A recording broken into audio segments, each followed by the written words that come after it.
Tonight's edition of the MacNeil Lehrer NewsHour is made possible by Channel 7 members like you in partnership with our corporate community.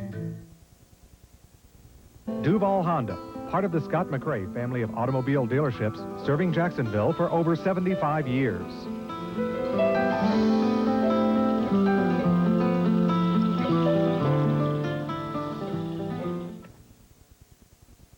Integrated Environmental Solutions, providing soil and groundwater assessment and remediation. Integrated Environmental Solutions, a Jacksonville firm serving the environmental needs of business and industry throughout the Southeast.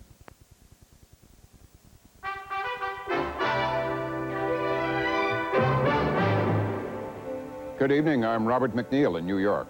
And I'm Jim Lehrer in Washington. After our summary of the news this Friday, we have a conversation with George Kennan about what's happening in Russia, an update from the Gaza Strip, political analysis by Mark Shields, joined tonight by former Reagan and Bush official Richard Burt, and an Elizabeth Brackett report on a town moved by a flood. Major funding for the MacNeil Lehrer NewsHour has been provided by PepsiCo.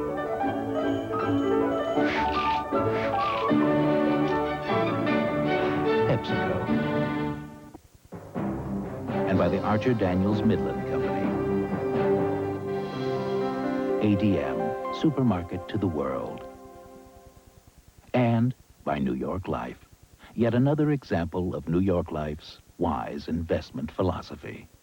And by the Corporation for Public Broadcasting, and by the annual financial support from viewers like you. A $500 million grant to America's public schools was announced today by philanthropist Walter Annenberg.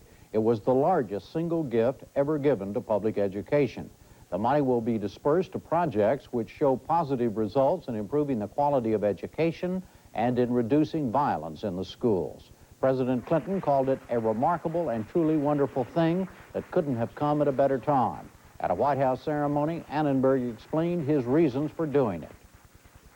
I am deeply troubled by the violence in some grade schools and high schools. And if this continues, it will not only erode the educational system, but will destroy our way of life in the United States. Now, that's a pretty strong statement, but I believe that. We have got to reverse what is going on in our country. It's obligatory. We must ask ourselves whether improving education will halt the violence. If anyone can think of a better way, we may have to try that. But the way I see this tragedy, education is the most wholesome and effective approach. Grant recipients must raise matching contributions. Annenberg called for individuals, corporations, and foundations to join his effort. Robin? An agreement on cleaning up pollution in the Florida Everglades has collapsed. Federal officials said 5 months of talks with the sugar industry reached an impasse yesterday. Last July, Interior Secretary Bruce Babbitt announced an accord under which sugar growers would pay more than $340 million to clean up waste from their farming. But federal officials said the growers had imposed a new condition which could block for 2 decades any plans to restore the natural flow of water to the 1.4 million-acre park. Growers said the plan would flood farmers off their land. The dispute is now expected to return to the courts. The Commerce Department reported construction of new homes and apartments hit its highest level in 4 years last month. Housing starts were up nearly 4% over the previous month. Advances in the Northeast and South offset small declines in the Midwest and West. Suicide doctor Jack Kevorkian was released from jail today on $100 bail. It followed his promise to a judge not to assist in any more suicides until a Michigan appeals court ruled on the constitutionality of a law against them. Kevorkian, who has been on an 18-day hunger strike, was brought to court in a wheelchair.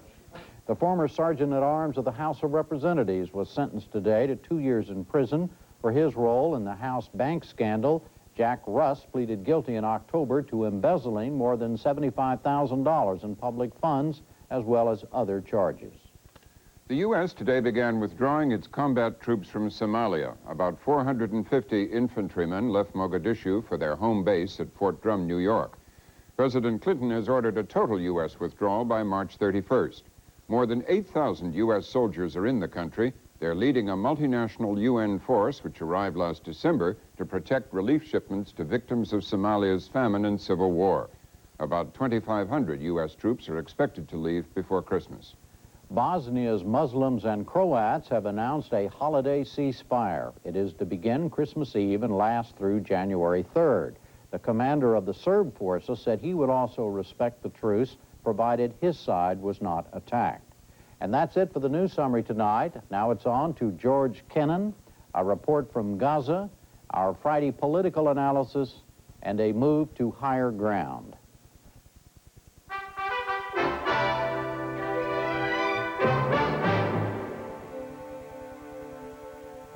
We start tonight wrapping up another momentous week in Russian history with a discussion with this country's premier observer of the Russian scene, George Kennan. On Sunday, Russian voters sent a shock through their own political system and around the world. The biggest vote-getter appeared to be the ultra-nationalist party of Vladimir Zhirinovsky. 5 days later, the outcome looks more like a split decision among ultra-nationalists, pro-reformers, and various blocs of independents. For President Boris Yeltsin, trying to deal with a new parliament, the word gridlock may assume a new dimension. Members of the lower house of parliament, or the Duma, were elected both by national party slates and single-member local districts. Here's how the new Duma appears to be shaping up. The two major pro-reform parties so far have won 122 seats. The three major anti-reform parties, Zhirinovsky's Liberal Democrats, the Communists, and Agrarians, have won 197 seats. The rest will be divided among 8 other parties with various degrees of support or opposition for Yeltsin's reforms. Secretary of State Christopher said on the NewsHour last night that Yeltsin will have to learn a new kind of coalition-building politics. In order to sustain the progress that's already been made and to further it, he's going to have to build coalitions within the parliament. He's got a good start in doing that now. The results are improving. I've been urging people to keep their powder dry for some days and to let's wait until the counts are really in. And I think some people who made earlier judgments about reform having gone down the drain are now having to revise their judgments. Now to our interview with George Kennan, whose diplomatic career in Russia and Central Europe began in the years after World War I and continued through the Kennedy administration. He's perhaps best known as the author of the policy of containment of the Soviet Union after World War II. Mr. Kennan, now 90, is the author of many books about Russia and Europe, as well as his memoirs. 2 of his books have won Pulitzer Prizes. I talked with him earlier today. Professor Kennan, thank you very much for joining us. On the Russian election, some commentators have reacted with alarm. Do you? I would say with disquiet, but not with alarm. I think the unhappy elements of what has happened have been somewhat blown up and over-dramatized in these last days. I think that's not surprising. Some of the things that Mr. Zhirinovsky said are really quite shocking and appalling. But I think one has to keep this, too, within measure. As I understand it, as things now stand, among his own direct supporters, they will amount to about 12.5% of the membership of the lower house of the new parliament.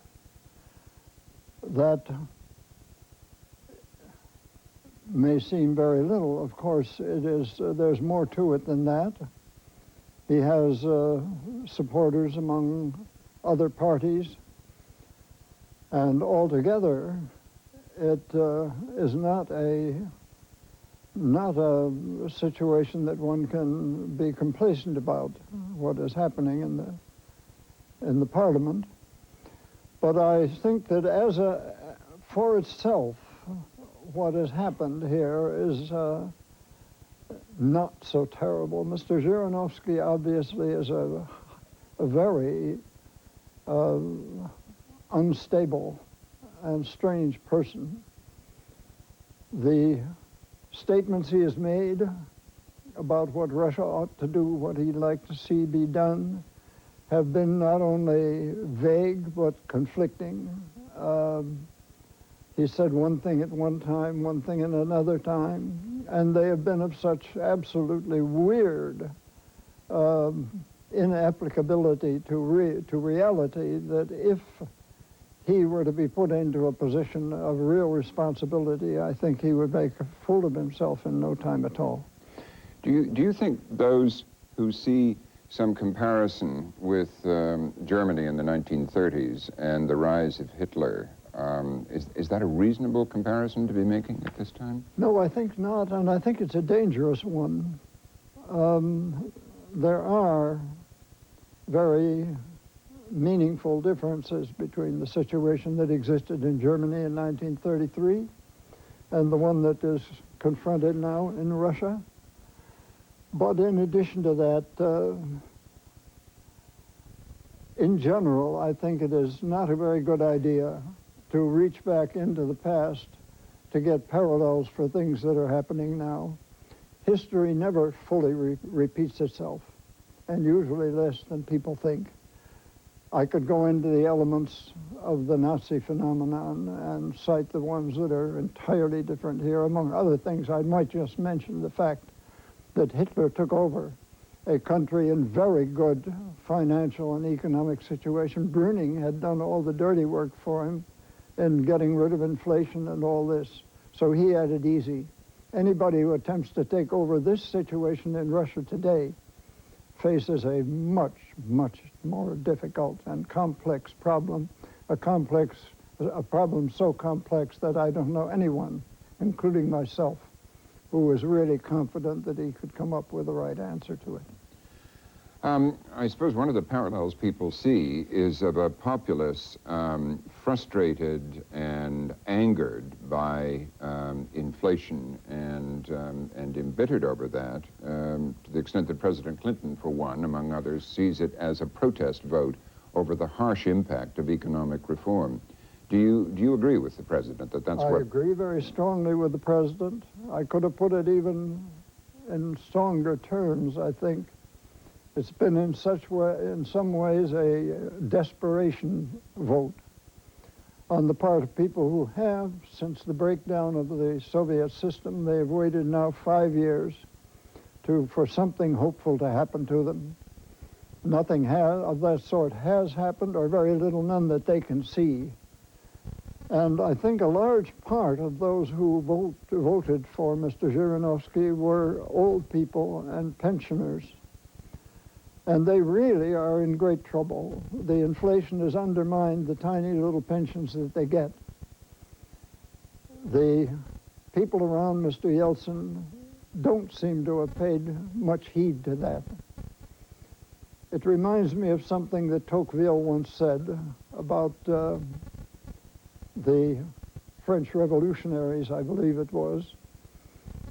He said that they are so fascinated with the behavior of people en masse that they forget that the individual who lay at the bottom of it. Well, this is the reproach that could be given to him. If Yeltsin and his reformers cannot soften the impact of the capitalist reforms, may not Zhirinovsky or other extremists gain more support? I mean, for instance, Zhirinovsky clearly intends to run for president in 1996. Yes. Well, of course, that's a real danger, and I do think that the reformers have to do much better than they have done. They have ignored this problem that I just mentioned. They've ignored the discomfort of a great many other people in Russia. You may ask what could be done about this without increasing the inflation. And that is the great problem. I found myself wondering really whether for the worst sufferers in Russia, and those are the pensioners and other people who can't get new work, perhaps for some of those in the in the great industrial establishments that are being broken up, but where there's a lot of real concealed unemployment with them. I wondered whether they couldn't mount a food stamp program similar to what we have done. Something of this sort has to be done to relieve the suffering of these people. And of course, this was a protest. I don't attach much importance to all the nonsense he talked about recovering the empire, and I don't think that was in the minds of the people who voted for them. They were impoverished, unhappy people who could see no way out of their situation, and they wanted to send a message, which they did send to Yeltsin and the people around him, that this has just got to stop. Are you disturbed by the fact it wasn't just the Zhirinovsky's party, the so-called supranationalists, but also a lot of communists. Communists got a lot of votes, and so did the Agrarian Party, which is the party of the collective farms, and also against reform. Does it disturb you that so much of the protest was channeled towards, to put a blanket term on it, totalitarian? Well, I don't think that these are necessarily totalitarian ideas, but they are very conservative ones, and what bothers me is that they do show a sufficient proportion of public opinion opposed to the reform program which the regime is now trying to implement.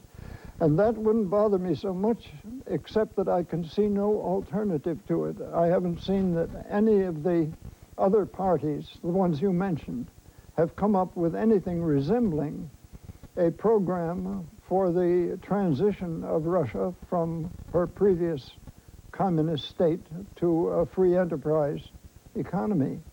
Now, this one that the people around Yeltsin have is by no means perfect, and it does need to be improved. Perhaps it could be usefully slowed down a bit. But since it is the only thing that we can see over there that has any chance of working, and because there was, just on the eve of these recent events, there were signs, people tell me, of a certain stabilization. In other words, the program was beginning to show some results. There are over 80,000 privatized enterprises now in Russia. Yeltsin had, I understand, just signed a new decree. I haven't seen any text of it. I'm not sure it's been published, but one which would authorize the establishment of private property and agricultural properties, agricultural lands. I think that is of immense importance because Russia still is very largely an agrarian country. Now, these things were just beginning to take, and I think it would be a catastrophe if that whole problem were to be knocked into a cocked hat and we had nothing with which to replace it. Should Washington now adjust, change, alter its post-Cold War strategy vis-a-vis Russia because of these elections? I think that they should be a little cautious until they see more of what is really going on there. But in general, I would say no. I think the things that our government is doing are, by and large, well, some of them come too late. There are other things they could have done that they didn't a year ago. But I don't see any reason for any great change of policy toward this present situation in Russia. So you don't see a need, after several years of breathing easy, to start having to think again militarily about a threat from Moscow? No, not at all. I think this involves an immense misunderstanding on the part of these people who have broken off from Russia and who are all demanding now that we guarantee their independence forevermore. People don't realize that the Russian people, the great bulk of them, they have had it. They have been through all sorts of things. They're emerging from three generations, 7 decades of communism. They are bewildered. They are confused. They have a great sense of national humiliation. Even though they were not communists, they did derive national pride from what they were able to do in a military sense against the Nazis, and they deserved, this was well deserved. They could well have it. They see all this shattered and nothing before them. They were unprepared for democracy. A great many of them don't know what it means. They were unprepared for free enterprise. I'm not sure that they will ever have a free enterprise comparable to ours here. You can't expect too much from those people, but the one thing that I don't expect from them is any desire to have any more military adventures or foreign policy adventures.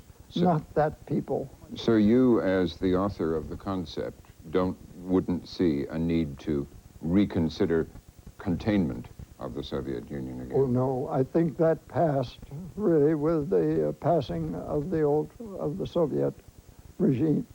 I don't see that we have any reason, unless it were to come to the aid of other people. But I don't really see that any of these other people have any very good reason to fear any military action by Russia against them. Of course, they have used it, some of them, the election, to argue even more forcefully for membership in NATO. And the U.S. answer at the moment is, not now, maybe later. Is that the correct answer? No, in my opinion, it's not, because it's too encouraging. And I don't think that NATO should expand that far. NATO began really as an organization for the defense of the central powers of Europe, of continental Europe. And I think it'll be getting itself in great trouble if it moves thousands and thousands of miles away from there.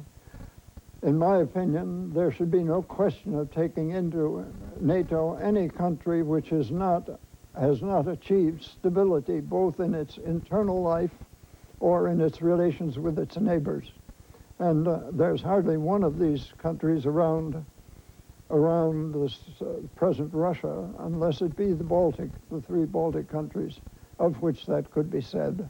And even in the case of the 3 Baltic countries, there are still unsolved problems. Do you feel that, do you have doubts that Russia can grow into a stable democracy?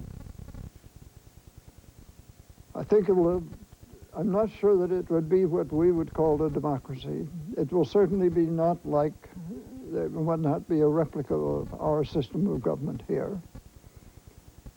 I think, however, that the idea of self-government is now deeply planted among the Russians. I don't think you could go back to anything like the Stalinist dictatorship. And I think it will take hold. You will not be able to reverse even these 80,000 privatized enterprises, which I mentioned to you. It will take hold, but it will take hold in its own way. And the more Russia is permitted to fight this thing through by herself and given time to do it, the better it will be. I don't think we should be the ones to push them or to encumber them either with our anxieties or with our unreasonable hopes. Professor Kennan, thank you very much for joining us. Still to come on the NewsHour tonight, news from the Gaza Strip, Shields and Burt, and leaving the floodwaters behind.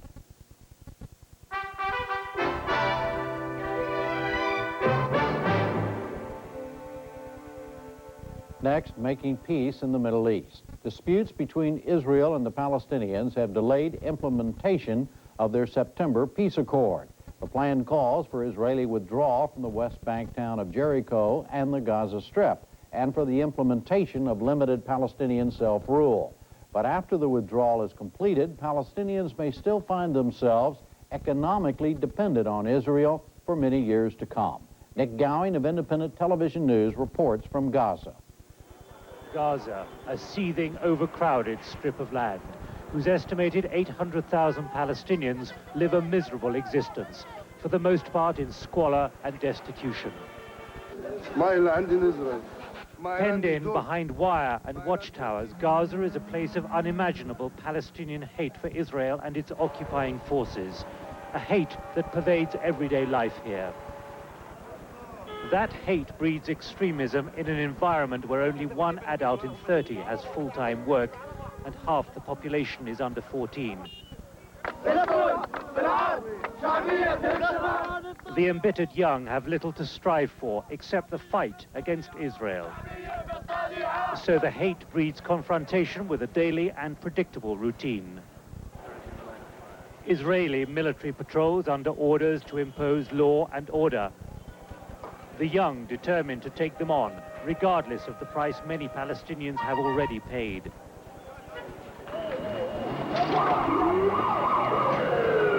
The center of Gaza City, Palestine Square, with a teeming market a few moments earlier, is suddenly a battlefield.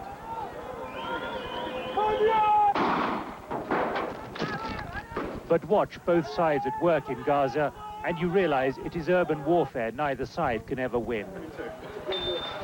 Young, edgy Israeli conscripts and reservists fulfill the political orders from Jerusalem. But by their actions and their nervous behavior, here, for example, arresting a street trader, they merely further inflame the Palestinian hate.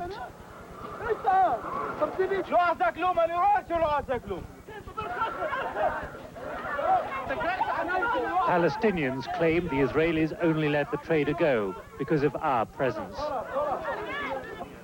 A few minutes later, an Israeli officer appeared carrying a military order instructing us to leave the area. This is the closed area. And it was just declared a moment ago because of the demonstration, was it? Exactly. But the terrifying enormity of transforming this densely packed mix of refugee camps and slightly better off Palestinian neighborhoods to a self-supporting economic system under Palestinian self-rule cannot be hidden. The infrastructure of public services remains as inadequate as when the Israelis took control a quarter of a century ago, as their tanks rolled west towards Egypt. PLO chairman Yasser Arafat has just appointed his new mayor, who, with World Bank agreement, is working to secure immediately $2 billion from the outside world. Gaza City has been without a municipal council for the past 12 years. Our infrastructure of the town is in total shambles. It's broken down. We could have an epidemic at any time now. That would kill thousands of people. We need to build up the town. Much as the Palestinians yearn for self-rule, without Israel, Gaza is economically dead. Before dawn each morning, 80,000 Palestinians arrive at the main crossing point from Gaza into Israel on their way to jobs. Each has his movements recorded on Israeli computers. Their wages are 1/3 of an Israeli worker's, but better than the virtually non-existent job opportunities in Gaza. I work in factory. Yes. And without that work, can you find work here in Gaza? Now there is no work in Gaza. Without Israel, therefore, Gaza's cash flow would be at barely subsistence levels. There is also $1 billion of pension contributions taken by Israeli employers, which the Palestinians want released. Because of this great reliance on Israel for employment, independent economic analysts have concluded, and the Palestinians reluctantly accept, that this will continue for many years to come. It is not what the Palestinians want. It is, though, the harsh economic reality for Gaza's future. I can't imagine a sudden divorce and disengagement of the Gaza economy from the Israeli economy, because this would lead to a drastic decrease in the levels of income. That's why I think in the short term there is no way but to maintain this relation with Israel, but to do our best to make the best out of this relation. But the great uncertainty in Gaza revolves around the intentions of Hamas, the radical and increasingly popular alternative to Yasser Arafat's PLO and Fatah. This week, the Hamas leadership is celebrating 6 years of the organization's existence. Attacks by its secret military wing, whose leader addressed this rally with a recorded message, are causing great concern. Concern to the PLO in particular because of Hamas's apparent ability to attract the many young Palestinians disaffected with Yasser Arafat's moderation. We are against PLO because Mr. Arafat put his hand on Rabin's hand. Rabin's the big terrorist who killed our people. Israel, too, remains deeply concerned because of Hamas's declared aim to continue attacking Israeli targets. Hence the Rabin government's determination to nip in the bud any open support for Hamas.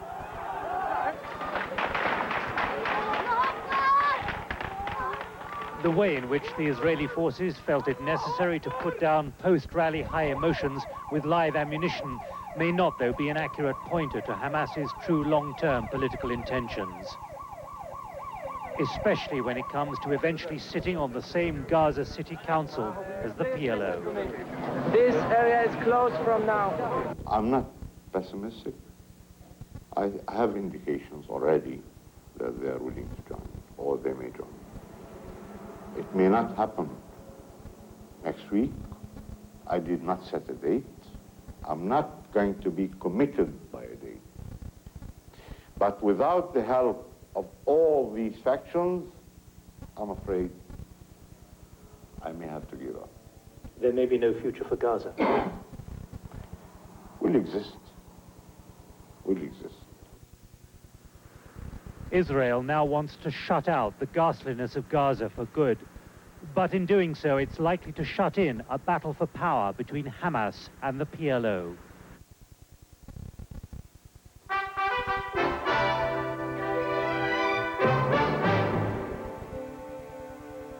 Now our Friday night political analysis with our regular syndicated columnist Mark Shields, here tonight with Richard Burt, former New York Times reporter who served in both the Reagan and Bush administrations as a State Department official, arms negotiator, and U.S. ambassador to Germany. He's now a partner in a management consulting firm in Washington. Mark, the going of Defense Secretary Les Aspin, some are suggesting that his days were numbered from day one. Is that true?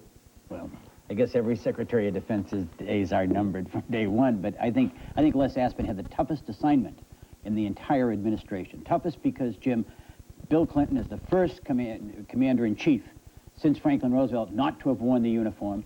As an anti-war protester, came as a Democratic Party standard-bearer, a party that had been certainly not enthusiastic about defense spending, and at a painful time for the American military, cutting back in size, ending careers, all manner of difficult assignments. Les Aspin, in many respects, brought enormous intellectual firepower, but not the credibility and confidence to the uniformed military that I think a Clinton Secretary of Defense needs. Rick, do you agree with that? And also the additional thing that people have said now that Les Aspin quit, well, the suggestion has been, well, he was too smart, actually, to be Secretary of Defense. In other words, he knew too much about the military. Well, it's true that Les Aspin ran the longest-running seminar on defense policy, nuclear deterrence, and arms control in Washington history. I mean, ever since he came to the Congress, actually serving in the Pentagon in the 60s and then in the Congress in the early 70s, he was interested in these issues. But I thought he was going to be a terrific Secretary of Defense. I think a lot of people did, but I think in retrospect, he probably was doomed. Mark is right. You had a president that needed somebody in the Pentagon who could bond with the military, and Les Aspin really wasn't that guy. Les was very much a civilian defense intellectual. He wanted to replace civilian intelligentsia with military judgment. He wanted the Pentagon to be run by defense intellectuals from Harvard. He was not a buttoned-up, disciplined guy. With Mel Laird, for instance, when he came from the Congress to the Pentagon, he protected the military during the Vietnam War, during a very difficult period for the military.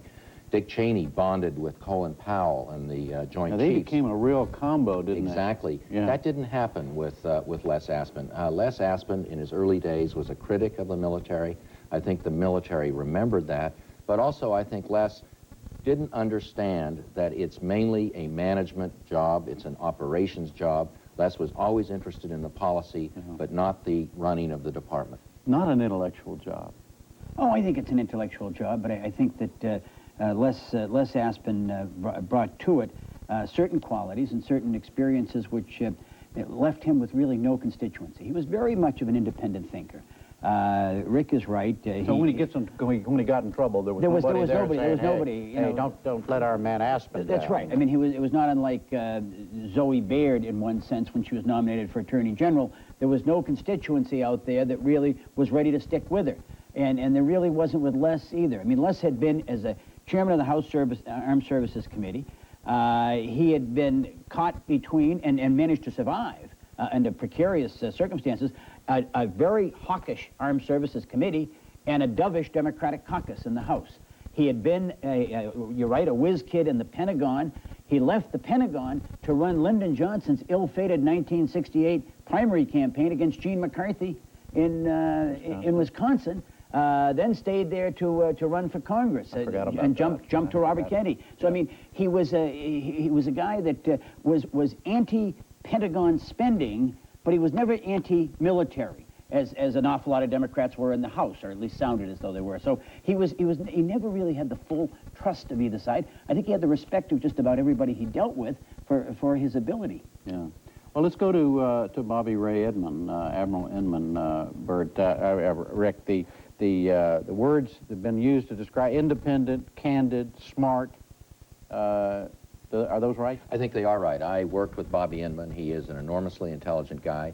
I think he's more organized and disciplined than Les Aspin was. He has deep experience in government, but I think there are still some very big question marks. For one thing, even though he was a four-star admiral, he really came out of the intelligence establishment, not the military establishment.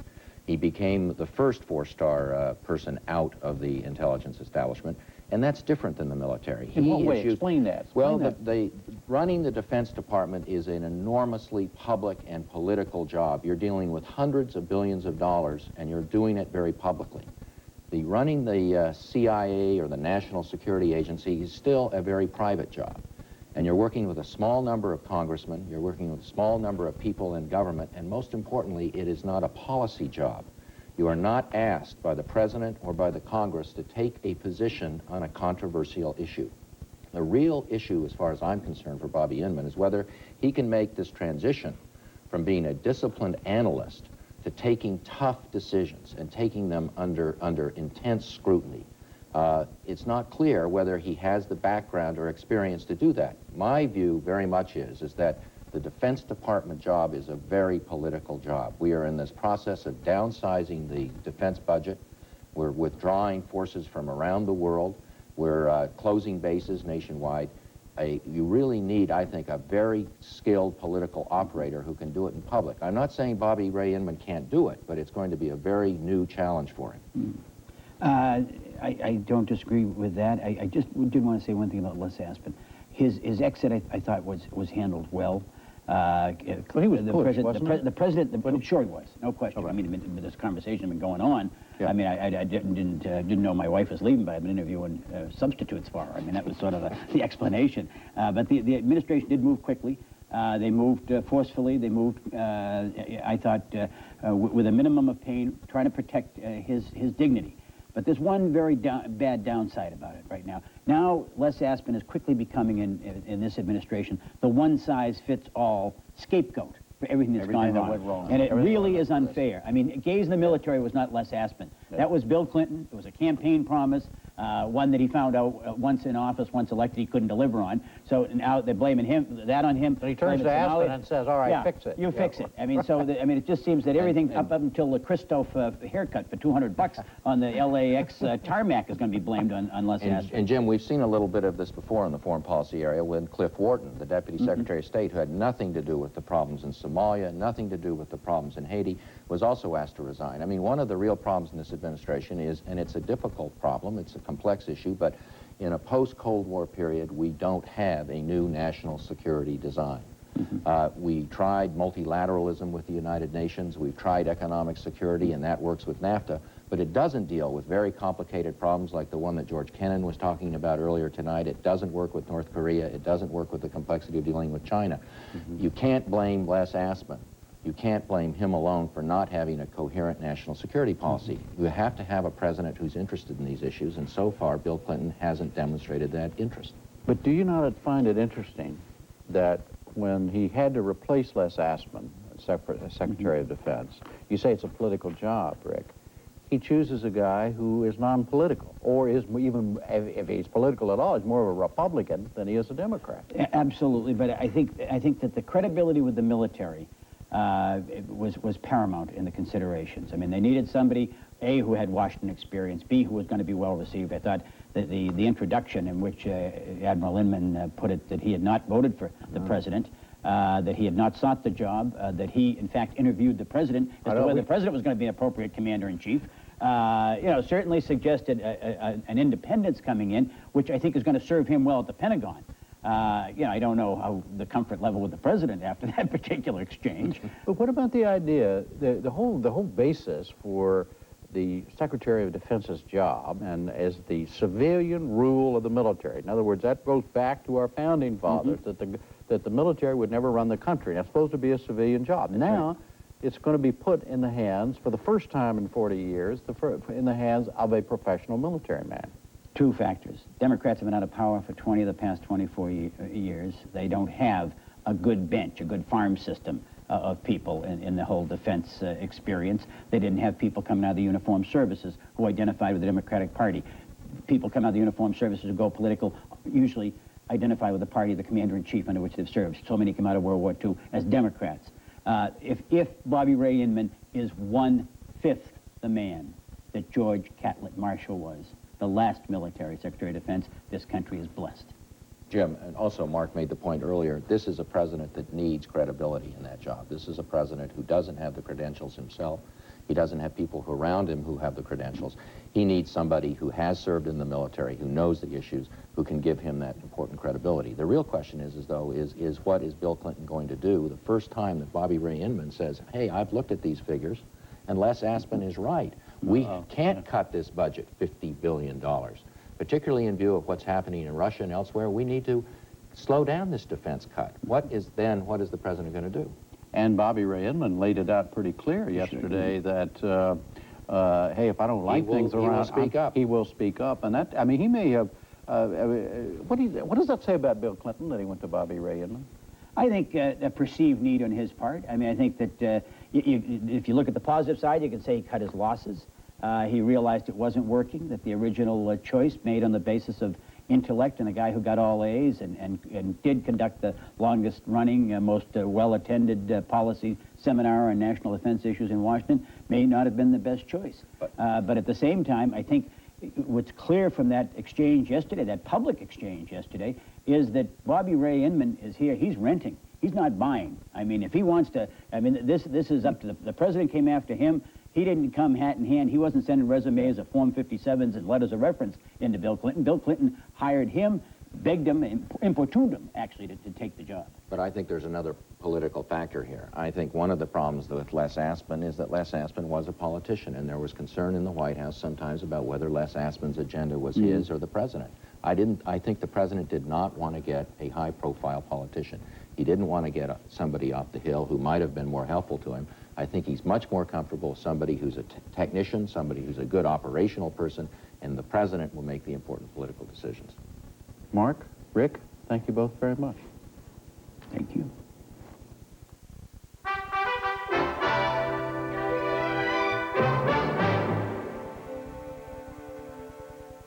Finally tonight, the story of a town on the move. The town is Valmeyer, Illinois. Until the rains came last summer, it was a Mississippi River town. Now it's heading for higher ground. Correspondent Elizabeth Brackett reports.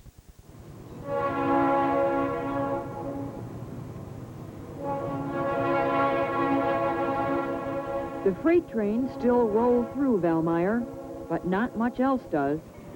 Winter winds whistle through the deserted streets and battered houses. This is a town that fought the Mississippi River last summer, and like so many other Midwestern towns, it lost. Just about when we thought we had it, it was close to the end, it broke, and that was whole new set of circumstances then. It seemed to get worse instead of get better. Valmeyer's fate was sealed on August 1st, when this levee broke at Columbia, just north of Valmeyer. Millions of gallons of roiling river water swept away farm buildings, inundated fields, and surged toward the town. By the next day, Valmeyer belonged to the river, the churches, the schools, the homes. By fall, when the river was back in its banks, it was clear that Valmeyer would never be the same. As people returned and saw the extensive damage here, it didn't take long to realize how hard it would be to rebuild. People began immediately thinking of a new town. The major requirements were that it be out of the floodplain, but that it be close to the old Valmeyer, and at least half the town would agree to go. The idea was sparked by the town's mayor, Dennis Knobloch.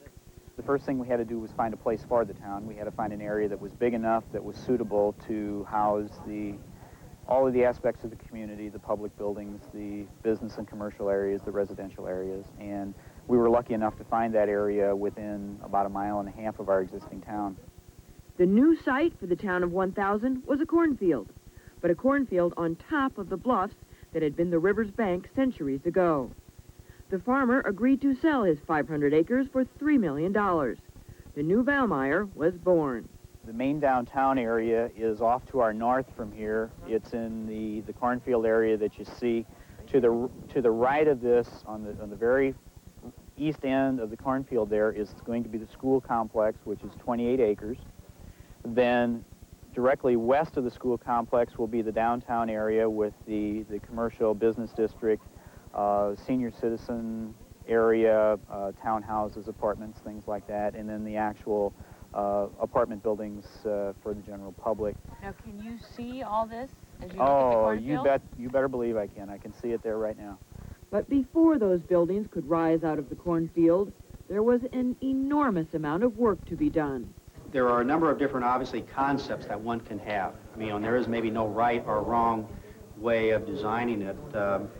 It just, I think we had some general concepts, some general limitations that really force the layout that we've seen here.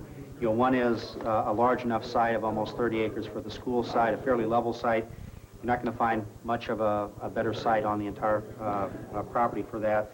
For the last 2 months, residents of Valmeyer have spent about 1,600 man-hours in this basement planning for the new town. With the help of only 2 or 3 professionals from the Regional Planning Commission, they've had to tackle everything from where the new sewer line should go to what the sign should look like in their new town. In the next room, the Social Services Committee was trying to figure out how to bring in a doctor for their new town. You're looking basically for someone who is in solo practice. As I've mentioned before, doctors coming out of training now don't want to do solo practice. They want to be involved with the group so that they have coverage, so that they don't get involved in being on call every night of the week. As the committees grappled with the complexities of building a town from scratch, individuals were struggling with whether or not they should move to the new Valmeyer. Debbie Mellier was already tired of living with her husband and 2 daughters in the trailer provided by the Federal Emergency Management Agency, or FEMA. She had loved her house in Valmeyer before the flood hit. We just bought it 1.5 years ago, and we got everything the way we wanted it, and then the waters came and took it. We had dead fish, we had dead turtles, and everything was lying around. At first, Mellier hoped they could return. They began the cleanup and took the house down to the wall studs. But then she learned of the new FEMA rules for homes in the floodplain. I would like to have come back, but then they had a stipulation that we had to put it on 16-foot stilts. Well, this is a full brick house. You can't put it on 16-foot stilts. So that kind of burst our bubble coming back. And then they were throwing around the idea of moving the whole town, and we thought that'd be very good for the town and for us. Her husband, Lee Mellier, had been trying to get his silt-covered, still damp fields in shape to plant a late-winter crop, since the summer crop had been destroyed. When the government announced funds would be available to buy out houses, he began to seriously consider moving to the new town, though he would still continue to farm in the floodplain. The buyout, if that goes through, then you at least get more compensation, more of your value out of your house, which is going to give you some extra money to be able to start over. Most people, if they had insurance, were probably underinsured. Like you were. Right. So the buyout's going to make the difference for some people, whether they're going to be able to rebuild and start over. The new town doesn't interest everyone. There was one house on this block of empty homes where the sounds of rebuilding were heard. Working late into the night to try and move his family back before the holidays, Kevin Dicknight says even the possibility of a government buyout couldn't persuade him to leave Old Valmeyer. Well, Kevin, you're going to be down here all by yourself.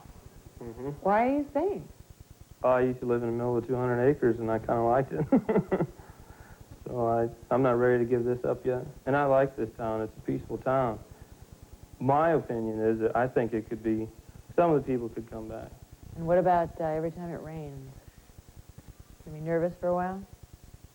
Well, I hope they get their butt in gear and get them levees back together.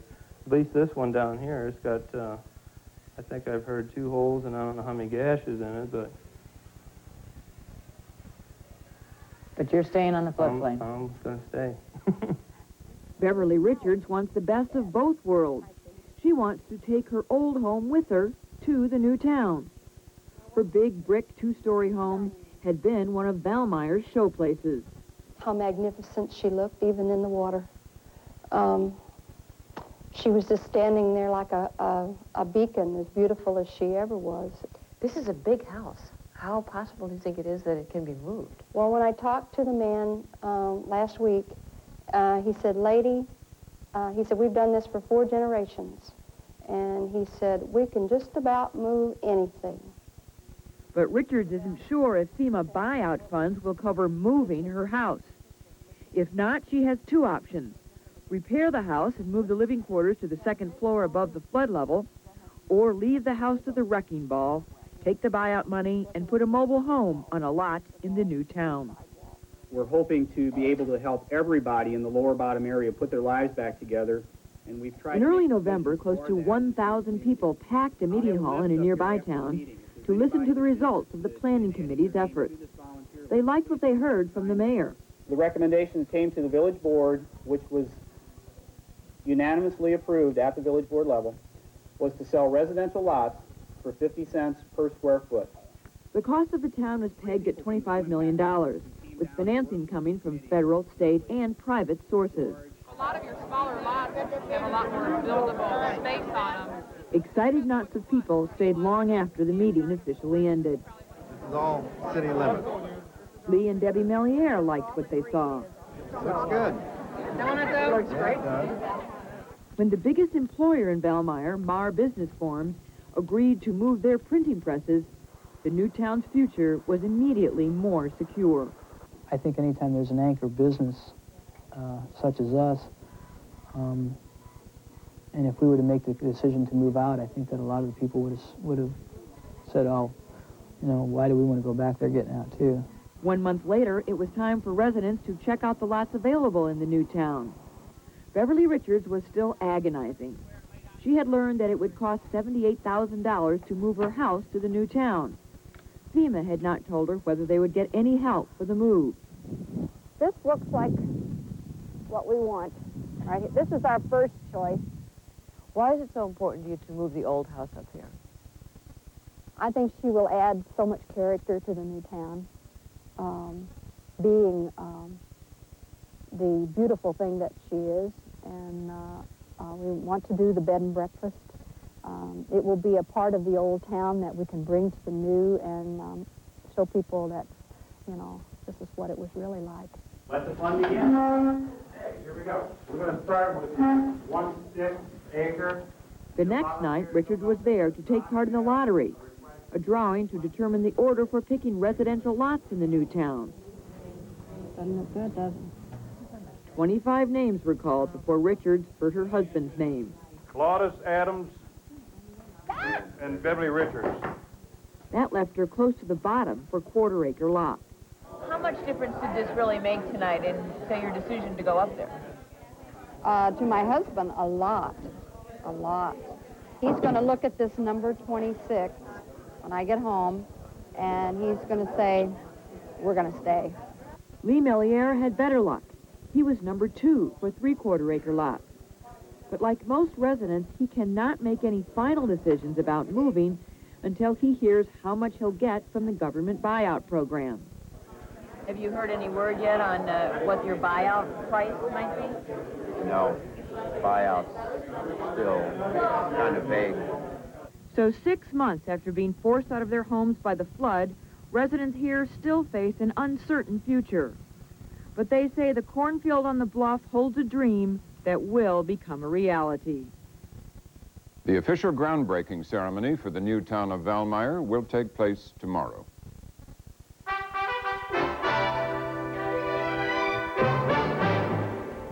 Again, the major stories of this Friday. Philanthropist Walter Annenberg announced a $500 million grant to America's public schools. It is aimed at improving quality and reducing violence. And the Commerce Department reported construction of new homes and apartments rose nearly 4% in November to the highest level in 4 years. Good night, Robin. Good night, Jim. That's the News Hour for tonight. We'll be back on Monday night. Have a nice weekend. I'm Robert MacNeil. Good night. Major funding for the MacNeil-Lehrer NewsHour has been provided by the Archer Daniels Midland Company, ATM, supermarket to the world. And by New York Life, yet another example of New York Life's wise investment philosophy. And by PepsiCo.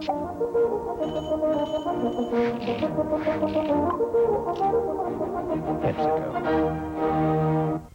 And by the Corporation for Public Broadcasting, and by the annual financial support from viewers like you.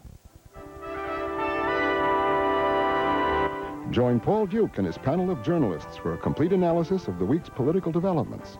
Don't miss Washington Week in Review, next on membership-supported Channel 7.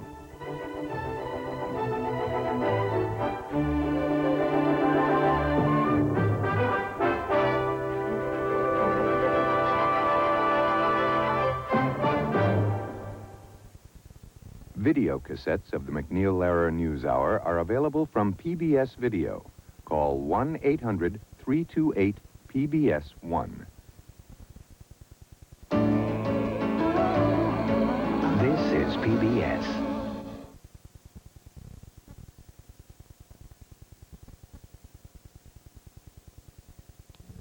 Tonight's edition of the MacNeil-Lehrer NewsHour is made possible by Channel 7 members like you in partnership with our corporate community. Duval Acura, part of the Scott McRae family of automobile dealerships serving Jacksonville for over 75 years.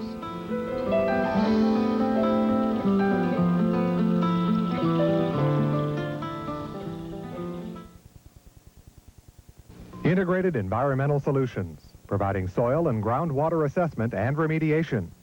Integrated Environmental Solutions, a Jacksonville firm serving the environmental needs of business and industry throughout the Southeast.